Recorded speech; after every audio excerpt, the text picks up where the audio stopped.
Hello everybody, this is Miles Luigi. Welcome you back to the Pre-Hooktail Pit of 100 Trials commentary. This is floors 21 through 30, and the difficulty has not gotten to make one mistake and you are dead. You are dead. We're at the point where if I make a mistake, I can fudge up and still recover. We haven't gotten to extreme difficulties yet, although this is the part of the Pit of 100 Trials that kind of starts, telling you, hey, you haven't beaten Chapter 1 yet. You shouldn't be down here. You see these spiked Gloombas? You should not be down here. These are very deadly enemies. 4 damage. Whew, that's a lot of attack power. Thank God for Mega Rush Partner. Anyway, because the difficulty hasn't ramped up to the so extreme one mistake you're dead yet, and we haven't gotten to the point where Miles Luigi is luckiest bastard on the face of the earth, I figured we might as well talk about all the badges you were able to get for the Pre-Hooktail Pit of 100 Trials, all the badges you were able to get for Chapter 1, and basically my own little comments about all the badges. You get a variety of ability badges. All play their role. I'm not going to go too deep into it. Power Jump, Multi-Bounce, Power Bounce, Power Smash, and Piercing Blow. First off, you absolutely positively 100% have to buy Piercing Blow from the lovely hose of badges because you're going to fight some enemies that have 2 or more defense, and if you don't have Piercing Blow, you will be completely reliant off of using a Mega Rush partner, or Super Guarding Fu the enemy to death. And I want to see somebody try Super Guarding Fu a Dark Koopa Troll to death because they were an idiot who didn't buy Piercing Blow. On the way down the Pit of 100 Trials, you get 2 more ability badges, and unless you get any lucky badge drops, that would be it. You get Sleepy Stomp, which I've already gotten, and Fire Drive, which I've also gotten. Now, both of these are actually very, very useful. Sleepy Stomp, because it's able to disable an enemy, can allow you to take the heat off the enemy, allow you to start sweet treating a little bit, and well, it's ultimately a risk-reward badge. It's obviously very good if it works, but if it doesn't, it could land you in a bad situation because the turn you use Sleepy Stomp on could have been a turn you use Power Bounce or Fire Drive or Peel or some other tactically viable strategy instead of relying on Sleepy Stomp to get you through. Plus, various enemies have different falling asleep rates. Yeah, that was obvious. Now, Fire Drive, on the other hand, actually plays a quintessential role in the Pre-Hooktail Pit of 100 Trials. Here's why. Fire Drive is not dependent on Mario's hammer, and we are going in here with Mario's first hammer. And because of that, it's going to do the same amount of damage as it would do if you had the Super Hammer or the Ultra Hammer. This is incredible.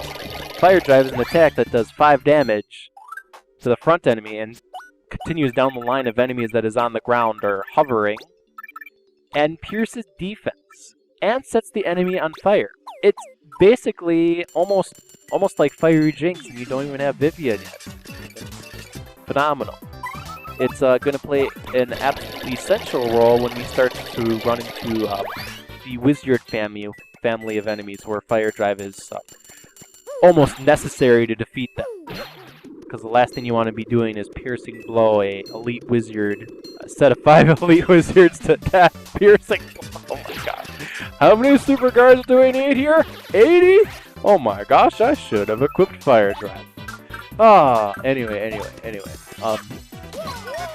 One interesting fact is that you will be getting a HP Plus badge from the Hooktail's Castle. Here's my recommendation and the way I decided to do it.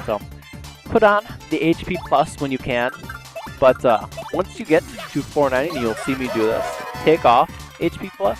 The reason for it is the reward on 490 is the Lucky Day badge, and it's pretty easy at that point, if you level up properly, to swap that 5 HP to help you put on Lucky Day, because you'll want to put on Lucky Day at that point.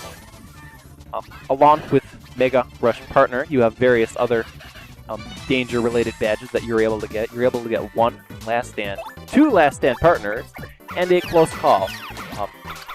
Close Call is actually a very good badge, but it's never, ever a badge you actually ever want to rely off of.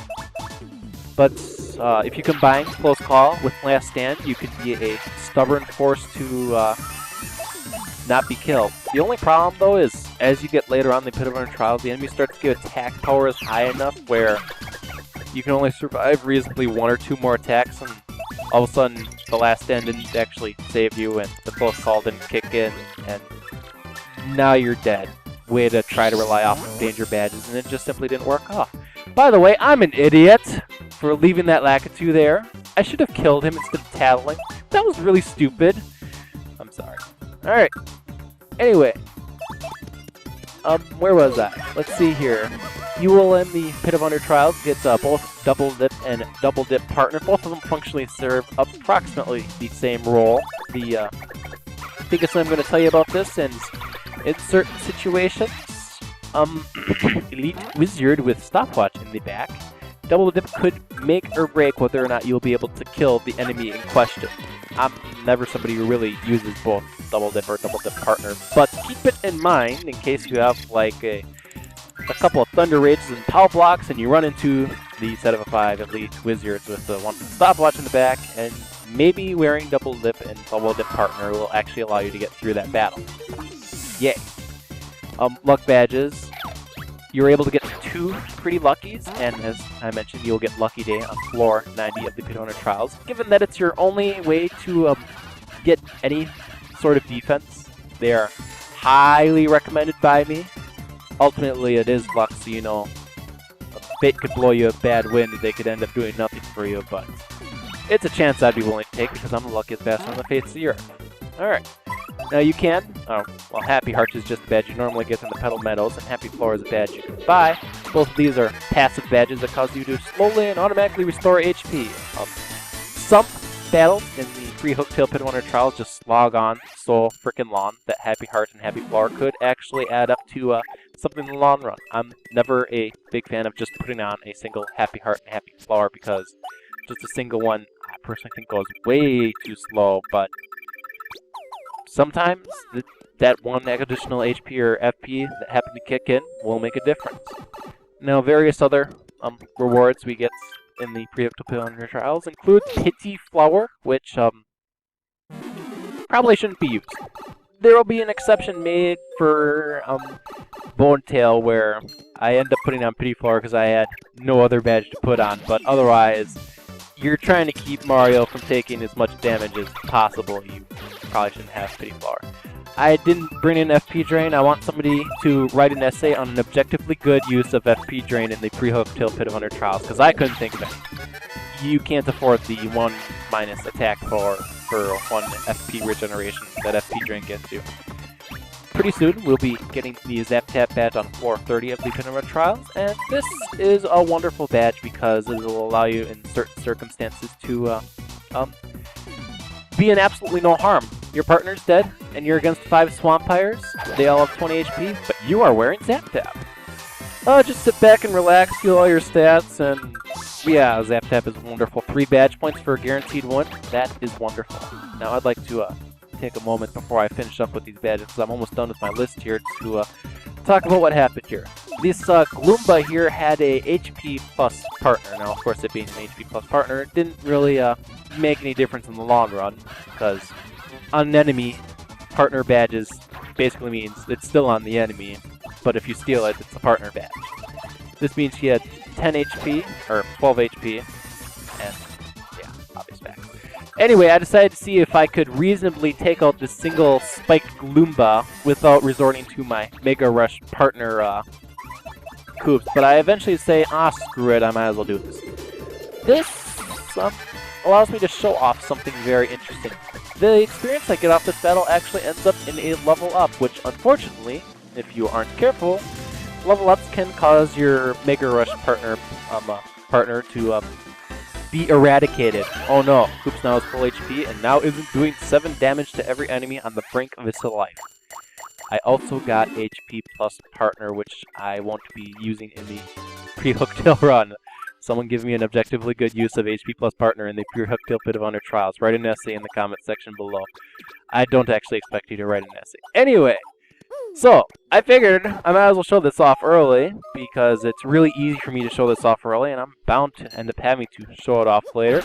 Your Mega Rush partner happened to unfortunately level up with you, and now he's or she's at a full supply of HP. What do? Well, have him or her get in front of Mario and start soaking up damage. That's that's basically all you can do. Depending on the enemies you are fighting, this could be easy or it could be a nightmare. In this case, it was kind of a nightmare because while the enemies tend to attack the front party member, like Goombas tend to attack Koops, the front party member in this case, more than the back party member, you could end up in a situation, let's say Arantulas again, where they attack both the front and the back party member pretty commonly, or you could end up against an enemy that attacks both your partner and Mario. And you know, when you're trying to get your partner down to 1 HP, or dead possibly, so you can get them to 1 HP, it isn't exactly a great idea to try to do it on an enemy that's that's just gonna kill Mario outright in the process as well. There are some enemies that are just better to kill off your partner than others, is what I'm trying to say. Anyway, I might as well finish up my discussion on badges you're able to get minus badge hunting. You can get a super appeal from the lovely hose of badges, which could make or break a difference. There are occasionally times in the Pre-Hooktail Pit 1 trials where honestly you're just waving around like I am, and unless you're using Defend, which is honestly the tactically superior thing to use sometimes over Appeal, Super Appeal will allow you to get that star unit back up to 1, and given how important Sweet Treat is here, that will make a difference. Alright, we are about to see my first case of purposely killing off a partner so I can have them at 1 HP. As you can see, oops, 0 HP. I get the lovely, your partner is dead victory theme. Now, very careful. Pick up 1 heart. Just 1. No more. No more, no more, no more. Now, pick up the rest of the hearts. If I would have picked up any more hearts, I would have been in a bad situation, especially with this next battle here. I do not have Zap Tap yet, and oh boy, look, here's a bandit. Me not having Zap Tap means bandit can steal coins, and that isn't good. What if I run into Charlieton and I have a whole bunch of coins stolen, and a whole bunch of damage taken because I fought 5 bandits? Oh wait, no, watch this. Anyway, I had a couple more badges. You get Attack FXR in Hooktail's Castle. Your choice on whether you want to wear that or not, that does nothing. You'll also get Bump Attack on floor 80 of the Pit of Honor Trials. Sadly for you, that does absolutely nothing in the Pit of Honor Trials, so just save it for when you're on the Outer World. You'll get enough level ups from the Pre-Hooktail Pit of Honor Trials where you can literally Bump Attack everything, so it's incredible after the run, just useless during the run. Last but not least, Simplifier and Unsimplifier, and I'm going to try to be as objective as I possibly can here. I kind of have a bias against Unsimplifier. I'm sorry if it sounds like I have a bias against an Unsimplifier, but here goes. Unsimplifier will allow you to build up the star gauge faster at the cost of having harder to time action commands. If you need to build up your star gauge very quickly because you are constantly using Sweet Treats, this is definitely worth it. In my personal opinion, by the time you get to level 10 and you get your next stage, you will be building your star gauge fast enough where I honestly don't think you need Unsimplifier. Maybe I'm wrong.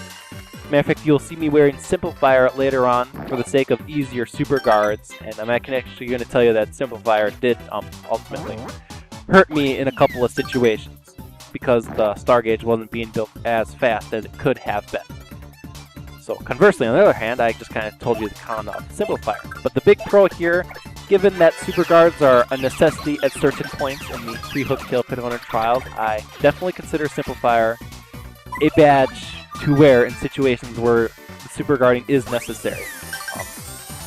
Somebody might, in the comment section below, say, but Simplifier and an Unsimplifier don't affect guards and super guards, to which I say, I believe it does. Sadly, that's something that's, like, impossible to test, actually, without looking into the game's code, but I can tell you, my experience wearing both Simplifier and Unsimplifier, and double Simplifier, double Unsimplifier, and even triple Simplifier and Unsimplifier, which you're normally not able to do in this game, I can tell you, it at the very least feels like it affects guards and super guards, especially super guards where I can't time a single super guard and have trouble guarding with triple Unsimplifier, and sometimes I feel like it's a walk in the park with triple Simplifier. Anyway, that's about all the badges you're able to get without badge hunting. I'm not going to get into badge hunting here. I'm just happy I happened to talk through 14 minutes worth of this stuff. Some of the later floors get really monotonous. So anyway, let's go ahead and finish up floors 21 through 30 here. This Spiny doesn't know what hit him. A wooden hammer. Fuck. We're gonna be making a couple of jokes about that wooden hammer and piercing blow.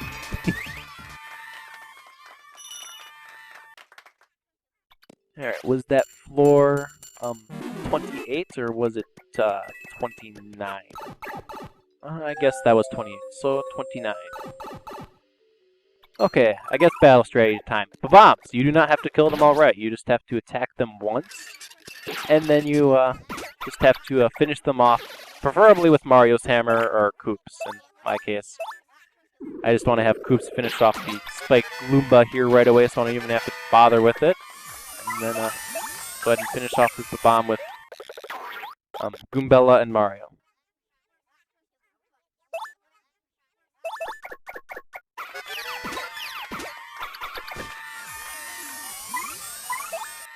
Like so.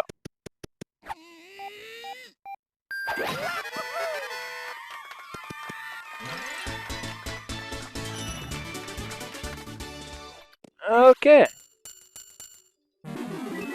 So on the next episode of the Pre-Hooktail Pit of Under Trials, we can expect things to get more difficult. I'm going to get Evilpoptart in here because I plan on talking a little bit more about battle strategies and the fact I'm the luckiest person on the face of the planet.